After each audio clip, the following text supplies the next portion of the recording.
Hello বন্ধুরা, ব্যাপারিয়ান ব্লগে তোমাদের সবাইকে স্বাগত।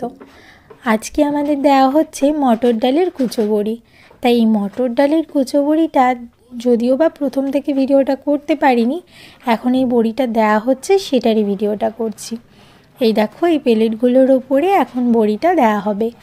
আর একটা জিনিস তোমাদের বলি, এই মটর ডালের কুচো বড়ির মধ্যে কিন্তু কোনো প্রকারের কালার আমরা ইউজ করিনি। এটা পুরোপুরি মটর ডাল দিয়েই তৈরি, যেই কারণে এই বড়ির কালারটা একটু হালকা হালকা।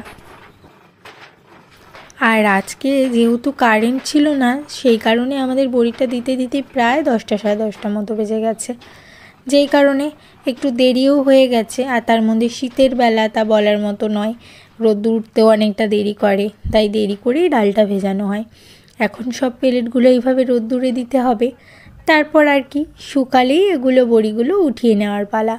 তা আজকে আমাদের শুধু মটর ডালের বড়ি দেওয়া হয়েছে তা না, তার সাথে বিউলির কুচো বড়িটাও দেওয়া হয়েছে। আবার এদিকে আমাদের শুকনো বড়িগুলোও মেলা রয়েছে, এগুলো সব গতকালকের এবং পরশু দিনের বড়ি। এই যে সাদা বড়িগুলো দেখছো, এগুলো সব বিউলির বড়ি। তাই বিউলির বড়িগুলো যেহেতু বড় বড় দেওয়া হয়েছে, যে কারণে রোদ্দুরের তাপটাও তো কম, তাই এই বিউলির বড়িটা শুকাতে মিনিমাম 2 দিন সময় লাগছে। আর এদিকে আবার কুচো বড়িগুলোও রয়েছে মটর ডালের।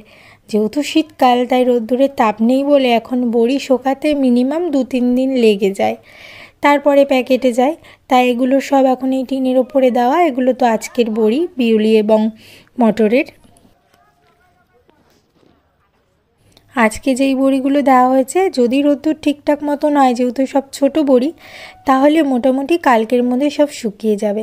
তবে যদি রোদ্দুর খারাপ হয়, তাহলে আরও একদিন লেগে যাবে।